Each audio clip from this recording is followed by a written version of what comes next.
اعوذ باللہ من الشیطان الرجیم بسم اللہ الرحمن الرحیم الحمد للہ رب العالمین وصلی اللہ علی محمد وآلہ الطاہرین اللہم صلی علی محمد وآل محمد وعجل فرجہم۔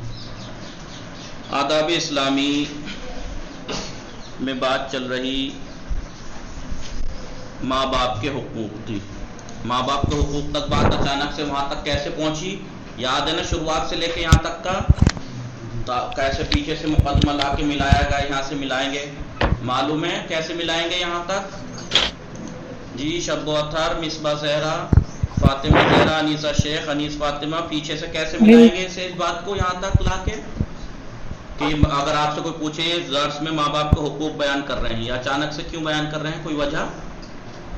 کیا وجہ ہے؟ نہیں تو ماں باپ کے حقوق کیوں بیان کرنے لگے ایک دم سے؟ جی اگر ہمیں انسان جو ہے وہ کمال فطرتاً، اس کی فطرت انسان کی کمال کو چاہتی ہے اور ساتھ ساتھ ایک ایسے کمال کو چاہتی ہے جی جس میں کوئی رکاوٹ نہ ہو، ایک ایسا کمال جس کے اندر کوئی رکاوٹ نہ ہو۔ دنیاوی ہر چیز محدود ہے اور فنا ہو جانے والی ہے، بس پروردگار عالم کی ذات ایسی ہے کہ جو لامحدود ہے اور سب اس کے محتاج ہیں، وہ بے نیاز ہے، لہذا اللہ تک پہنچنا کمال ہے۔ شب و اطہر مائک بند کیجیے اگر آپ کے یہاں کچھ کام ہو رہا ہے تو جی، لہذا پروردگار عالم تک پہنچنا کمال ہے، اس کی رضا، اس کی خوشنودی حاصل کرنا حقیقی کمال ہے۔ لہذا اس کمال تک اگر ہمیں پہنچنا ہے تو اسلام نے کیا راستہ بتایا ہے؟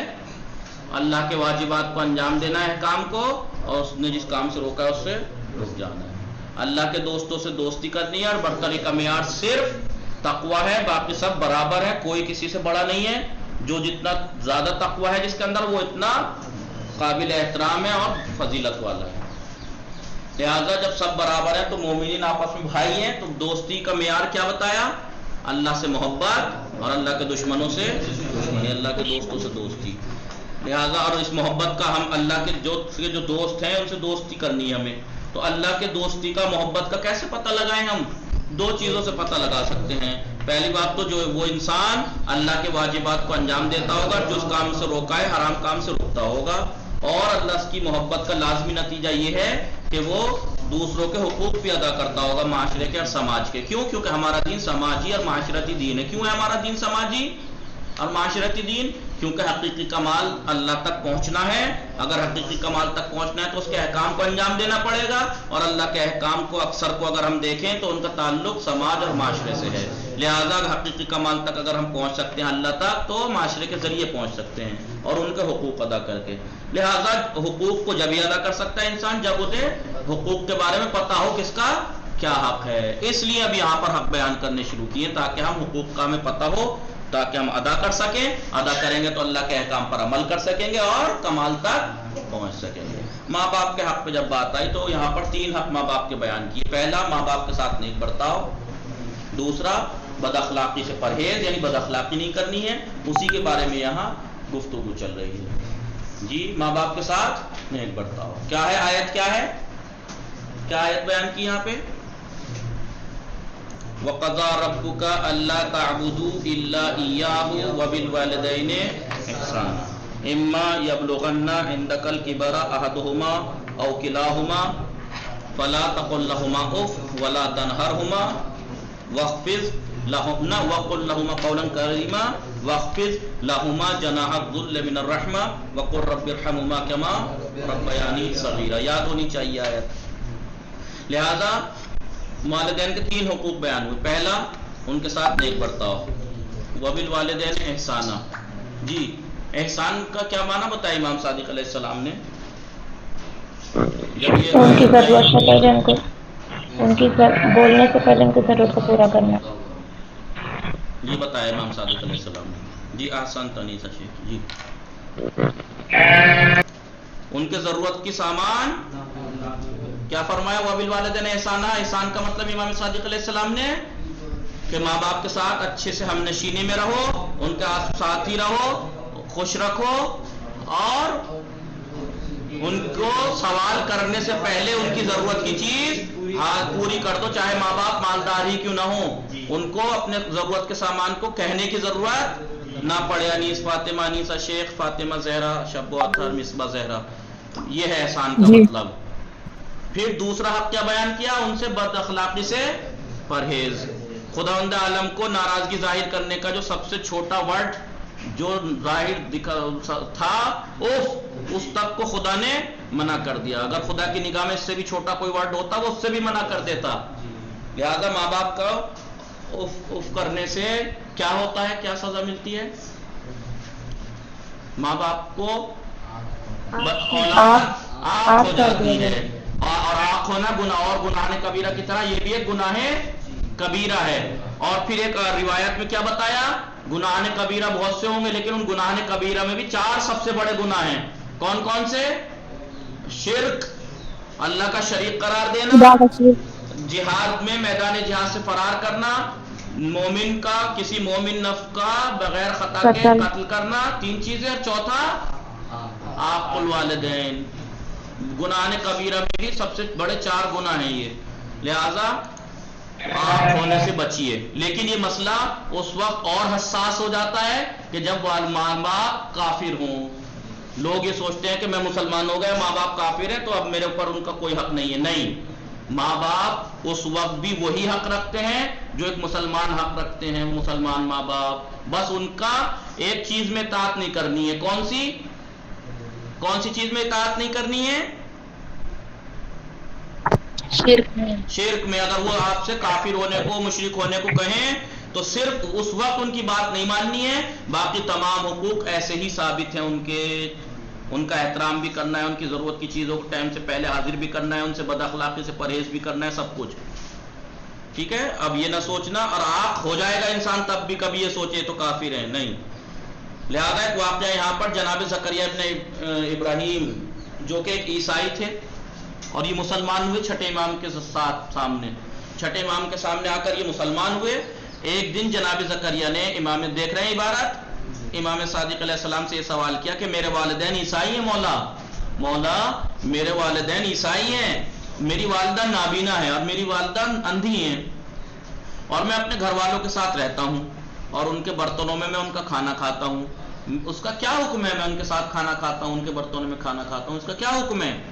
تو امام نے سوال فرمایا کیا وہ سور کا گوشت کھاتے ہیں؟ کیونکہ عیسائی لوگ کھاتے ہیں نا.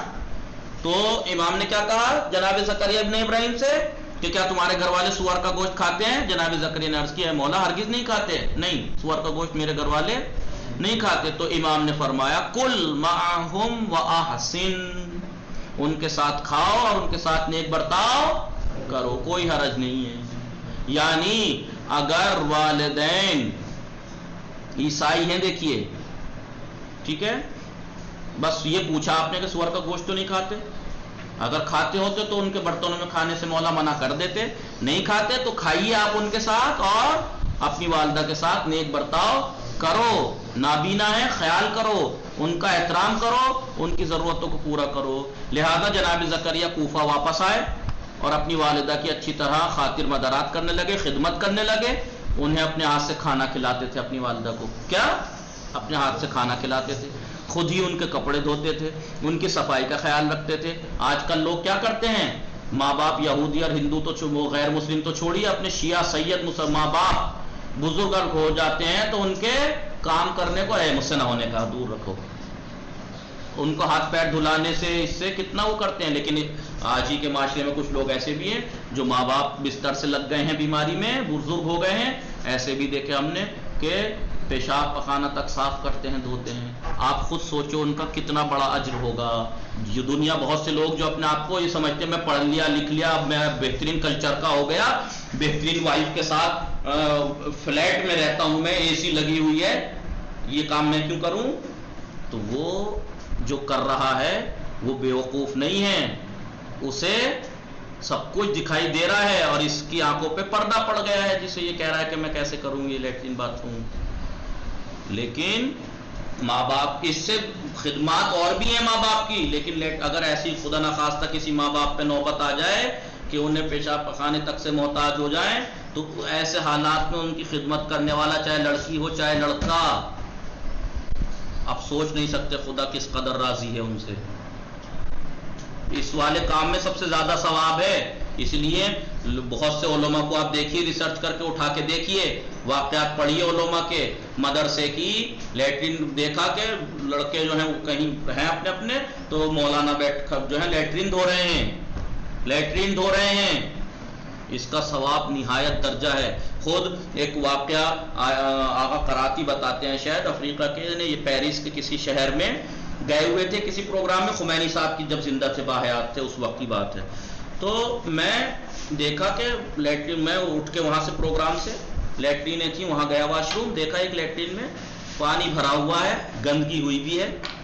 لہٰذا میں نے دوسری والی کا نکلنے کا انتظار کیا کہ دوسرا کوئی نکلے تب جاؤں. کوئی نکلا تو میں گیا.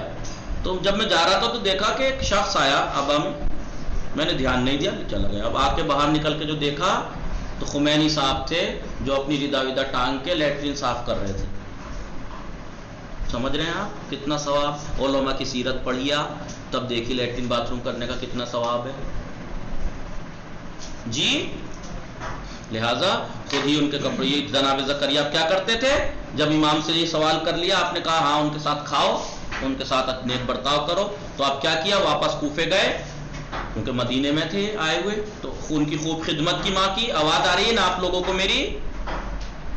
جی آ رہی جی. تو ان کی خوب خدمت کی، اپنے ہاتھ سے کھانا کھلاتے تھے، خود ہی ان کے کپڑے دھوتے تھے، ان کی صاف صفائی کا خیال رکھتے تھے، جس سے ان کو بہت تعجب ہوا ان کی والدہ کو کہ جب تو عیسائی تھا تو اس طریقے سے پیش نہیں آتا تھا، اب تو مسلمان ہو گیا اور اتنی خدمت کرتا ہے، مجھے اپنے ہاتھ سے کھانا بھی کھلاتا ہے، سب کچھ صاف صفائی، یہ سب.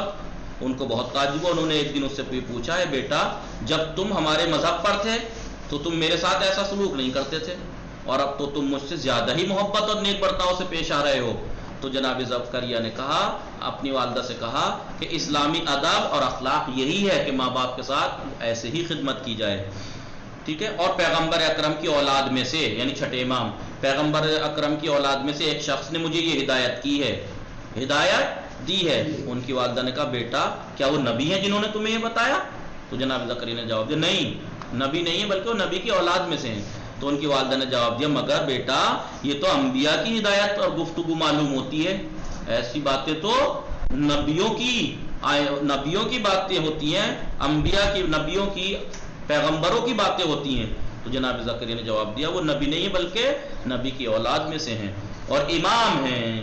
تو میری والدہ نے، جناب زکریا کیا کہتے ہیں، تو میری والدہ نے بے ساختہ کہا میرے لال زکریا تم اسی دین پر میں رہنا، تم اسی دین کے پابند رہنا، یعنی مسلمان ہی رہنا اب، کیونکہ سب سے بہتر دین یہی ہے. کیونکہ ہر مذہب کو آپ اٹھا کے دیکھ لو، جیسی تعلیمات اسلام نے دی ہیں، ہر کوئی اگر سچے دل سے تعصب کا پردہ اپنی آنکھوں سے ہٹا کے صحیح طور سے تمام مذاہب کا مطالعہ کرے گا تو اسلام سے اچھا دین کوئی ہے ہی نہیں، چاہے وہ کسی بھی مذہب کا ہو، بے ساختہ اسلام کی تعریف کرے گا وہ اور کہے گا کہ اس سے اچھا دین نہیں ہو سکتا. ان کی ماں نے کہا بیٹا ذرا اپنا مذہب مجھے بھی سکھا دو. تو جناب زکریا نے اسلامی عقائد اور تعلیمات ان کے سامنے بیان کر دیا اور وہ اسی وقت مسلمان ہو گئی. ان کی امی، انہوں نے نماز پڑھنا سیکھی، نماز ظہر کا وقت آیا تو نماز ظہر ادا کی، پھر عصر کی نماز ادا کی، سورج غروب ہو جانے کے بعد مغرب کی نماز پڑھی اور پھر عشاء کی نماز ادا کی. یعنی اس دن ظہر عصر مغرب عشاء ساری نماز پڑھی، لیکن مشیت خدا سے اسی رات انہوں نے دنیا سے انتقال فرمایا. اسی رات ان کا بیچاری کا انتقال ہو گیا، اور لیکن وہ اپنی جان کا نذرانہ بارگاہ الہی میں پیش کر دیا، انہوں نے انتقال ہو گیا، لیکن ایک مومنہ اور ایک مسلمان بن کر گئیں، ایک مسلمہ اور مومنہ کی صورت میں دنیا سے گئیں. سب مسلمان جو ہیں پھر ان کی تشییع جنازہ میں شامل بھی ہوئے اور احترام کے ساتھ اسلامی احکام کے مطابق انہیں مسلمانوں کے قبرستان میں دفن کیا گیا. اب دیکھیے ہے نہیں ماں باپ کے ساتھ نیک برتاؤ کا حکم صرف اس لیے نہیں کہ وہ مسلمان ہے تو نیک برتاؤ کیجیے اور بد اخلاقی سے پرہیز کیجیے، نہیں، اگر وہ مسلمان نہیں بھی ہیں اور آپ مسلمان ہو گئے تب بھی ان کے حقوق باقی ہیں. سمجھ میں آیا آپ لوگوں کے ساتھ؟ آپ لوگوں کو نوزاد جی. لہذا دو حق ہو گئے، پہلا حق ماں باپ کے ساتھ نیک برتاؤ، دوسرا حق ان سے بد اخلاقی سے پرہیز، ان سے بد اخلاقی سے پیش نہیں آنا ہے. تیسرا کیا ہے؟ شفقت اور نرمی. آیت میں کہاں ہے؟ وَقُلْ لَهُمَا قَوْلًا كَرِيمًا، وَقُلْ لَهُمَا، ان سے نرمی سے بات کرنا، لہجے میں نرمی ہونی چاہیے، اکڑاپن، سختی نہیں ہونی چاہیے. درس کے شروع میں ہم نے سورہ اسراء کی آیت مبارکہ پڑھی تھی، وَاخْفِضْ لَهُمَا جَنَاحَ الذُّلِّ مِنَ الرَّحْمَةِ، وَاخْفِضْ لَهُمَا، ان دونوں کے لیے، ماں باپ کے لیے جھکا دو، جناح الذُّلِّ، اپنے کاندھوں کو تواضع کے ساتھ جھکا دو، رحمت کے ساتھ جھکا دو، اور ان کے لیے خاکساری کے ساتھ اپنے کندھوں کو جھکا دو. ان کے سامنے اکڑ کے مت کھڑے ہو جانا. کبھی زندگی کے کسی لمحے میں ماں باپ کے سامنے اپنی جوانی کا غرور مت دکھا دینا. سمجھ رہے ہیں؟ اس سے بڑا سخت شاید گناہ کوئی نہ ہو کہ تم ان والدین کے سامنے اپنی جوانی کی طاقت دکھا رہے ہو. جب تم کمزور تھے انہوں نے تمہیں طاقت دی، جب تم نہیں تھے تمہیں دنیا میں لائے، جب تم کمزور تھے تمہارا سہارا بنے، وہ تمہاری کمزوری میں وہ تمہارا سہارا بنے، اور آج ان کی کمزوری میں تم اپنی اکڑ دکھا رہے ہو. اس آیت میں جو خفض جناح ہے نا، شانے جھکا دینے کا مطلب کیا ہے؟ اگر آپ سے کوئی پوچھے شانے جھکانے کا مطلب کیا ہے، شانے جھکانے کا مطلب یہ نہیں کہ وہاں یوں کر کے یوں کھڑے ہو جاؤ، نہیں. شانے جھکانے کا مطلب یہ ہے کہ ان کے سامنے نہایت تواضع اور انکساری کے ساتھ، جیسے بہت کمزور ہوں میں آپ کے سامنے، ایسے کھڑے رہیے. کیسے؟ جیسے ابھی آپ کو کسی ڈی ایم کے آفس بھیج دیا جائے، کیسے کھڑے ہوں گے آپ؟ پی ایم کے سامنے ابھی بھیج دیا جائے، کیسے کھڑے ہوں گے آپ؟ کیوں کھڑے ہوں گے؟ جبکہ یہ اسلام نے، دین نے نہیں کہا کہ تم ان کے سامنے ایسے کھڑے ہو، لیکن آپ اس عہدے کی وجہ سے آپ ان کا یوں کر کے تواضع کے ساتھ اس طریقے سے کھڑے ہوں گے. نہیں، وہاں نہیں، یہاں کھڑے ہونا ہے ایسے ماں باپ کے سامنے. ٹھیک ہے؟ امام جعفر صادق علیہ السلام نے اس آیہ شریفہ کی وضاحت ایسے فرمائی ہے. کس کی؟ وَاخْفِضْ لَهُمَا جَنَاحَ الذُّلِّ مِنَ الرَّحْمَةِ کی تفسیر امام صادق نے جیسے وہاں وَبِالْوَالِدَيْنِ احسانًا میں احسان کا مطلب کیا بتایا؟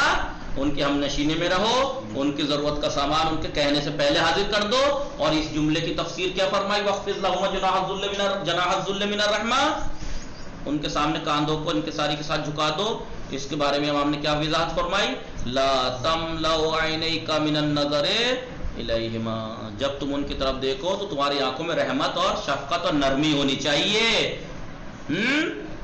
یہ کہہ رہے ہیں لا تملأ عینیک من النظر الیہما الا برحمت ورقۃ، تمہاری آنکھیں بھری بھی نہ ہوں جب تم ان کی طرف دیکھو مگر یہ کہ رحمت اور رقت سے بھری بھی ہوں، یعنی تمہاری نگاہوں میں بڑی شفقت، بڑی مہربانی، بڑی نرمی ہو جب ان کی طرف دیکھو. وَلَا تَرْفَعْ صَوْتَكَ فَوْقَ أَصْوَاتِهِمَا، ان دونوں کی آواز سے اپنی آواز کو بلند نہ کرنا. وَلَا يَدَكَ فَوْقَ أَيْدِيهِمَا، اور ان کے ہاتھوں سے اپنے ہاتھ کو بلند نہ کرنا. وَلَا تُقَدِّمْ قُدَّامَهُمَا، اور ان سے آگے آگے نہ چلنا. سمجھ گئے خفض جناح کا مطلب؟ کاندھوں کو جھکا لینے کا مطلب ان کے سامنے انکساری سے پیش آنا ہے، یعنی ان کے سامنے جب بھی انہیں دیکھو تو نگاہوں میں، آنکھوں میں نرمی، شفقت، مہربانی بھری ہوئی ہو. ان کی آواز سے زیادہ بلند آواز نہ کرنا، اور نہ ہی ان کے ہاتھوں پہ اپنے ہاتھ بلند کرنا، اور نہ ہی ان کے قدموں سے آگے چلنا. پھر اس آیہ کریمہ کی آپ نے توضیح فرمائی وَقُلْ لَهُمَا قَوْلًا كَرِيمًا، ان کے سامنے کریم باتیں کرنا، یعنی نرمی سے باتیں کرنا. اس میں کیا مطلب ہے؟ اس کا مطلب یہ ہے وَقُلْ لَهُمَا قَوْلًا كَرِيمًا کا مطلب یہ ہے کہ ان سے بڑی نرمی سے بات کرنا. اس کی تفسیر مولا امام صادق نے کیا فرمائی؟ یعنی اگر وہ تمہیں مار دیں، پیٹ دیں، تب بھی آپ کے لہجے میں نرمی ہونی چاہیے اور کہنا چاہیے غفر اللہ لکما، آپ دونوں کو اللہ بخشے، آپ کے گناہوں کو اللہ اس کی مغفرت فرمائے. نہیں اس کے بعد بھی اگر وہ آپ کو پیٹے ماریں تو اظہار ناراضگی نہ کرنا، دعا کرنا اللہ سے، اور اپنے آپ کو نرمی سے ہی بولنا. تب بھی اگر ممی پاپا میں سے کوئی بھی آپ کو پیٹ بھی دے تو. سمجھ گئے؟ ہیلو جی. خلاصہ کیا ہوا اس تیسرے سبق کا؟ اسلام ایک سماجی اور معاشرتی دین ہے. کیوں سماجی اور معاشرتی دین ہے؟ کیونکہ انسان حقیقی کمال کو چاہتا ہے، حقیقی سعادت اور کامیابی اور کمال، ایسا کمال چاہتا ہے کہ جس میں کوئی رکاوٹ نہ ہو. ایسا تو کمال صرف اللہ کی ذات ہے، لہذا اللہ تک پہنچنا کمال ہے. اور اس کا راستہ یہ ہے کہ اللہ کے احکام کو انجام دینا ہے، اور اللہ کے احکام کو ہم جب دیکھیں گے ان کا سماج سے تعلق ہے. اس لیے سماجی دین ہے، بغیر سماج کے ہم حقیقی کمال تک نہیں پہنچ سکتے. سمجھ گئے کیوں ہے اسلام ہمارا سماجی اور معاشرتی دین؟ جس کے ماننے والے صرف اسلام ایک سماجی اور معاشرتی دین ہے، جس کے ماننے والے صرف اللہ کی رضا کے لیے ایک دوسرے سے تعلقات اور رابطے رکھتے ہیں، اللہ کے لیے تعلقات رکھتے ہیں ایک دوسرے سے. لہٰذا ہماری بھی یہ ذمہ داری ہے کہ ہم اپنے اوپر دوسروں کے جو واجب حقوق ہیں ان کو پہچانیں تاکہ ان کو آسانی سے ہم ادا کر سکیں، ادا کرنے میں ہمیں مدد مل سکے، کیونکہ جب تک پتہ نہیں ہوگا حقوق کے بارے میں جب تک ادا کیسے کریں گے۔ انہی حقوق میں والدین کے حقوق بھی ہیں جن کو خداوند عالم نے اپنی اطاعت کے بعد بیان فرمایا۔ ماں باپ کے حق اپنی خدا نے اپنی عبادت کے بعد ان کے حق بیان کیے، اور پیغمبر اکرم صلی اللہ علیہ وآلہ وسلم نے بھی والدین کے ساتھ نیک برتاؤ کو سب سے اہم فریضہ قرار دیا۔ سب سے اہم ذمہ داری کیا ہے؟ ماں باپ کے ساتھ نیک برتاؤ کرنا، جیسا کہ آپ کا پیغمبر کا جو ارشاد ہے کہ تمہارے ماں باپ تمہاری جنت اور جہنم ہیں، انہی کے ذریعے سے جہنم جاؤ گے، انہی کے ذریعے سے جہنم کیسے جائیں گے؟ ان کو راضی مت کیجئے، ان کے ساتھ ان کے حق ادا نہ کیجئے، ان کو ستائیے، جہنم اور جنت بھی وہیں سے ملنی ہے آپ کو۔ ان کے حقوق ادا کیجئے، انہیں دن رات ان سے شکریہ ادا کیجئے، ان سے نرمی سے پیش آئیے۔ لہٰذا ہماری یہ ذمہ داری ہے کہ والدین کے ساتھ ہمیشہ اچھا سلوک کریں، چاہے وہ مسلمان ہوں چاہے غیر مسلمان۔ سوالات، والدین کے ساتھ نیک برتاؤ، احسان کے بارے میں قرآن نے کیا کہا ہے؟ وَقَضَىٰ رَبُّكَ أَلَّا تَعْبُدُوا إِلَّا إِيَّاهُ وَبِالْوَالِدَيْنِ إِحْسَانًا إِمَّا يَبْلُغَنَّ، پوری آیت۔ امام زین العابدین علیہ السلام نے دوسروں کو حقوق ذکر کرتے ہوئے ماں کے کیا حقوق بیان فرمائے ہیں؟ اس نے ایسی جگہ تمہیں رکھا جہاں کوئی کسی کو نہیں رکھ سکتا، اس نے وہ کھلایا جو کوئی نہیں کھلا سکتا، وہ پوری باتیں، وہ ترجمہ دیکھ لیجئے گا۔ لہٰذا اسی آخر میں ساری باتیں بیان کر کے ماں کی کیا زحمتیں اٹھائی ہیں، آخر میں بتایا کہ اس لہٰذا اسی مقدار میں اپنی ماں کا شکریہ ادا کرنا، اور تم یہ کام کر بھی نہیں سکتے اگر خدا کی مدد اور توفیق شامل نہ ہو۔ 3، آنکھ ہو جانے کے بارے میں پیغمبر کی ایک حدیث ذکر کیجئے، تو آپ دیکھ لیجئے جو ماں باپ کی طرف گھور کے دیکھے آنکھ ہو جاتا ہے، جو والدین کو، اور بھی بہت سی باتیں جو حدیث، رسول کی کون سی حدیث ہے وہ یاد کرنا۔ روایات کی روشنی میں کس کس چیز سے اولاد آنکھ ہو جاتی ہے؟ آپ کہیں گھور کے دیکھنے سے، اف کہنے سے، برا بھلا کہنے سے، اور جو یہاں پہ الگ الگ حدیث میں جو چیزیں نقل کی ان چیزوں کو لکھنا ہے۔ امام صادق علیہ السلام نے سورہ اسراء کی جو 25ویں آیت ہے اس کی وضاحت کے سلسلے میں کیا ارشاد فرمایا؟ یہ جو ابھی پوری آیت ہے وَقَضَىٰ رَبُّكَ کا امام صادق نے اس میں احسان کے بارے میں یہ فرمایا، وَاخْفِضْ لَهُمَا جَنَاحَ الذُّلِّ مِنَ الرَّحْمَةِ کے بارے میں کیا فرمایا؟ یعنی جب ان کی طرف دیکھو تو نرمی بھری ہوئی ہو آنکھوں میں، شفقت مہربانی ہو، ان کی آواز سے اوپر اپنی آواز بلند نہ کرنا، ان کے ہاتھوں سے اوپر اپنے ہاتھ بلند نہ کرنا، ان کے ہاتھ کے نہ چلنا۔ اور وَقُلْ لَهُمَا قَوْلًا كَرِيمًا کی تفسیر کیا فرمائی اس آیت میں؟ کہ اگر وہ مارے پیٹے بھی تو آپ کے لہجے میں نرمی ہو، اور دعا کرنا ان کے لیے، وقت کیا ہے؟ غفر اللہ لکما، اللہ تمہیں آپ دونوں کی مغفرت فرمائے۔ یہ تیسرے درس تمام ہوا، انشاءاللہ کل سے چوتھا سبق شروع ہوگا۔ وصلی اللہ علی محمد وآلہ الطاہرین، اللہم صلی علی محمد وآل محمد وعجل فرجہ۔